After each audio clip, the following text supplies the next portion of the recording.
Welcome to the Loveland Report and the Lone Ranger Show. I am Cleve Loveland, Central Florida's best real estate planner, alongside Bruce Woodburn, the Lone Ranger, giving you all of your mortgage and all of your real estate news every weekend, as I've been doing for nearly 30 years. Millennia. Just about. And so we're going to dive into what's going on.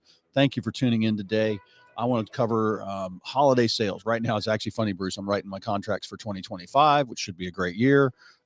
Tax tips, end of year tax tips. You want to save some money on taxes. We're going to go over that. And then what to do. What's your real estate plan for when mom and dad are moving into assisted living, or God forbid one passes, which we know will happen at one time. Does mom stay in the house? Do you rent it out? We're going to talk about some of those things. Well, we got a lot to cover about interest rates. What are going on with rates? Are they coming down? Are they going up? Are they staying where they are? One of those three things is going to happen. I can assure you of that. I want to talk about refinances because a lot of people, Cleve, have been waiting to refinance. They're just waiting for these rates to drop. You know, we had our movie event earlier this week, and I had several people come up to me and say, I want on your VIP waiting list for refinancing, because right now, I don't think it's a great time to refinance. I think it's a great time to buy. And I think it's a great time to buy because there's a lot of inventory on the market and sellers are more motivated than ever right now. So it's a wonderful time to buy. If you're thinking of refinancing, I'm going to talk about the pros and cons of refinancing now and how to get on a list so that you can get the best possible interest rate when they drop to your target. It's a personal situation. Everybody's different. It's different for everybody depending on income and what rate do you have now. Exactly. Is the mortgage right 10 years old? So somebody's got a 5.75% rate is going to be a home? Different rate target than if somebody's got a 7.25% rate. Yep. So everyone's different. And then some people just want to maybe drop it a little bit. Some people may be wanting to pull cash out. So we're going to discuss all that. I also want to discuss new loan limits for conventional and FHA. So there's been some changes that have come about, and where all the opportunities are right now. Where are we at on rates right now? They're still high sixes? This week was a bit rocky. We were hoping we would see rates come down, and they went up. So they're still hovering in the mid sixes to high sixes. If you've got low credit scores, you may be in the sevens. Okay. If you're buying the rate down a little bit, you might possibly get into the high fives. This is why people need to call you and talk to you, because everyone's different. Just like I talk about having the right real estate plan, what's going on with what's coming up for you and what's the best thing for you to do regarding your rental properties, or whether you're going to buy a new house for yourself, or we're going to rent the old house and you're going to or sell the old house. All those things, I'll go through those numbers with you when I talk to you. But somebody getting ready to do a mortgage should get their application into you. Get the application in. Let's get you pre-approved. You know, there's only a couple of reasons people are hesitant to get an application completed.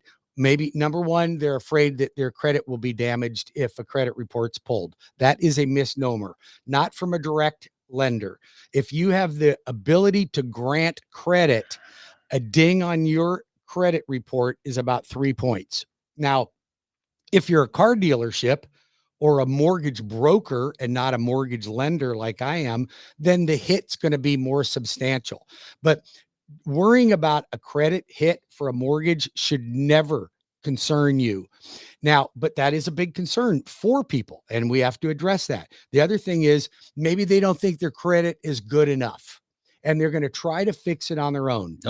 Don't fix it on your own. Whatever you do, you will do more damage than good. I guarantee you. We run detailed analyzers to make sure that you get the best score for the least amount of money to reduce debt or even build more credit. So we'll help you with that. So that's the second reason. The other reason may be that they don't think they have enough money. They don't have enough cash. You've got loan products with 3%. We got zero down payment programs. We have down payment assistance programs. I have FHA 3.5% that you can even have marginal credit on.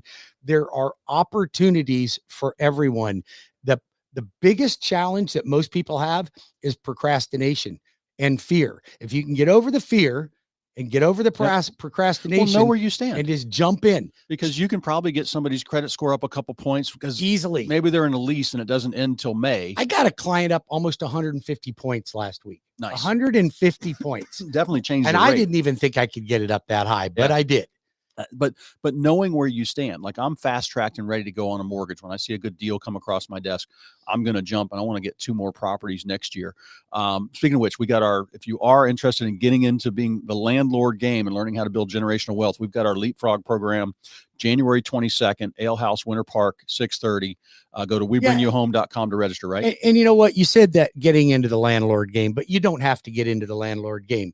This class is about how to properly buy real estate, how to become an investor if you want to. But this class works for a first-time home buyer. It works for a move-up buyer. And it also works for somebody that wants to see what would it take for me to accumulate multiple properties. So this program is all about what we did to accumulate properties to set ourselves up so that our retirement is going to be set up and generational wealth for our families. If that's what you want, this is the program. Now, you're not going to get a sales pitch. I don't want you to bring your kids with you because this is a workshop. We're going to get down and we're going to get busy and we're going to show you what we did. We're going to share our mistakes. Have you ever made any mistakes before? Oh, yeah. Oh, yeah. We make them all the time. Yep. I drive by them all the time. I say, we drive by them all the time. Should have kept that house. So it'll keep you from making the same mistakes, but how to properly negotiate real estate, how to find the right tenants, how to manage your properties. And like Cleve said, get into the landlord game. But the fact of the matter is if you don't want to be a landlord, he'll take over that job for you. We can still help you invest in real estate and you don't have to worry anything about on property management side, my landlords, usually I'm calling them to say, hey, are you coming to movie night? It's lease is coming up due. Do you want to sell? Here's your value. Do you want, we probably can raise rent. This has been a good tenant. Let's keep them. I go over all that with them. It's pretty semi-passive investment, right? Not totally passive. Or I might have to call them and say, hey, dishwasher's being repaired for the second time. Let's just bite the bullet and get a whole new one, right. Things like that. But it is pretty semi-passive. And I have some landlords, I literally, they just email me saying, hey, everything's great. I'll leave them a message and they don't call me back. And I've got 4 or 5 properties for them, but they're getting the checks in their account every month. I think it's more than semi-passive. I think it's very passive. It just depends on how involved you want to be. But with my properties, I mean, I have very little. My tenants have to remind me, hey, I think my lease is up. Do I need to sign a new one? So they call me and they go, and I'll call Michelle and they go, I think it's time we raise the rent on that one. Or in 2 of mine, I'm keeping the rent the same. 2 of my properties, I'm not going to raise. Sometimes that's worthwhile. We've been, and rents have kind of peaked over the past year, and there's a lot more properties for rent, and depending on the price range, and like I'll see certain, and just like, you can't find a house in downtown Winter Park for $300,000 that's in good shape that you would want to live in. That's going to be a tear down that you're going to knock over if you can find it. That's actually a bargain, probably twice that nowadays. But you get outside of town, you can get a brand new home, 2,000 square feet you bought for $350 a year or 2 ago, and it's hard to rent that for more than $2,300. Whereas in town it might rent. So all these things we look at, it's really important you have a plan for all that. Absolutely. What's your phone number? So 407-250-9144 for the Loan Arranger. I've been in the mortgage business for 35 years. Cleve and I've been working together as a team, helping families buy and sell properties.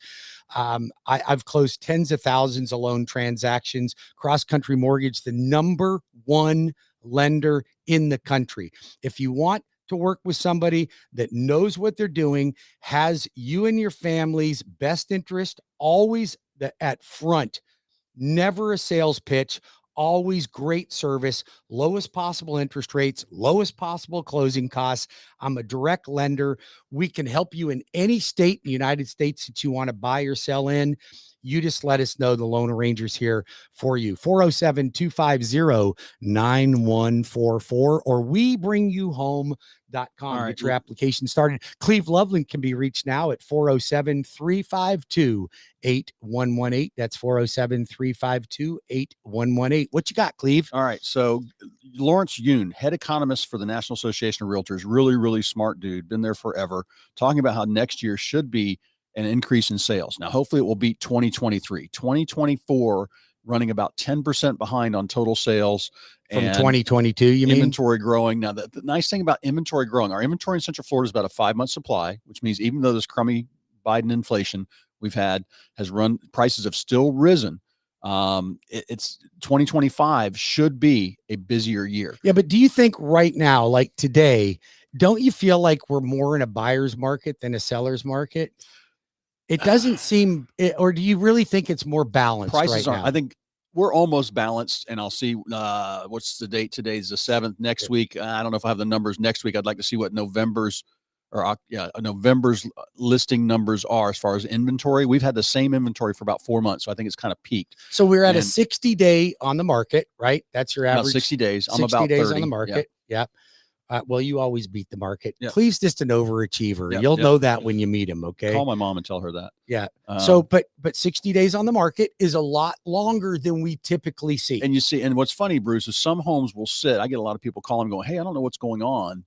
They were on the market, but not in the market. I call it. Their price was just way off, that nobody ever showed them market analysis, because bless their little heart, real estate didn't know how to do it. And they thought this person was their sister's cousin's best friend, and they listed with them. And it's just, you've got to watch the sales, because we still have a good sales year, Bruce. There's still home selling. Oh, sure there is. 2008, 9, and 10, I would literally go into neighborhoods and I have to search for a couple of miles to find a couple of sales. We were only doing like 700-800 sales a month in Central Florida 15 years ago. And now we still have about 2,000 to 2,500 sales a month, and during the summer, we still had almost 3,500 sales a month. That's still a healthy season. So they're going to sell, but it's just this time of year, things are still going good. But next year, this guy's saying we should have a better year in 2025. Hopefully you think rates will just settle down in the low 6s, high 5s? You know what? I wish I could open up that crystal ball and tell you, because I predicted prior to the Fed cutting the Fed rate that interest rates could very well go up. Yep, now, I didn't say they would. I said that was a good chance that they will.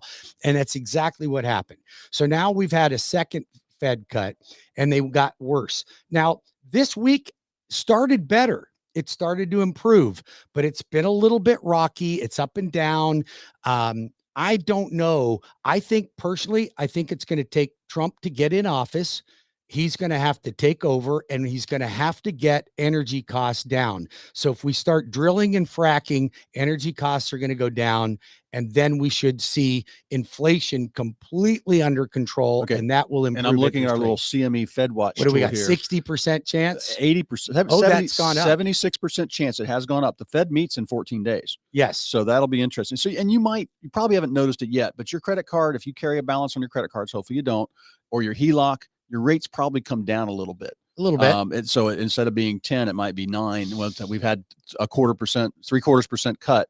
So your rate should be 9.25 if it was 10. So, but this is another cut coming. They're just saying another 0.25 point, hopefully. And so that's in 14 days, 18th of December. So we'll see that and be a nice little Christmas present there. And then we'll just have to see. I think that it takes time. But we for these see things it to as a gift. But what's happened is that they cut the rates and interest rates go up because it stimulates the stock market. And when the stock market's stimulated, it sucks energy out of the bond market. And that's why interest rates have gone up. So really, I almost wish they wouldn't drop the rate. And you showed me this, but that will help people in their everyday pocketbook, which is part of the reason. A little bit. But that's part of the reason why people are getting beat up. The energy costs will hopefully change our grocery bill. Where we can see that stabilize and go down, which should reduce interest rates on mortgages. That's what you want to see, is our inflation reports that come out, and we see where we have only 1% over last year, not 2.5 or 3%, where I think we've been like around 3% almost past couple months. When that's only 1%, 2.9 or something like that. And so that's where we'll see the rates. The bond market will probably react on that, right? Yeah, I believe so. But that's the things that we need to happen. So I don't anticipate that interest rates are going to drop or plummet anytime soon. I think we're going to have a slow, steady decline.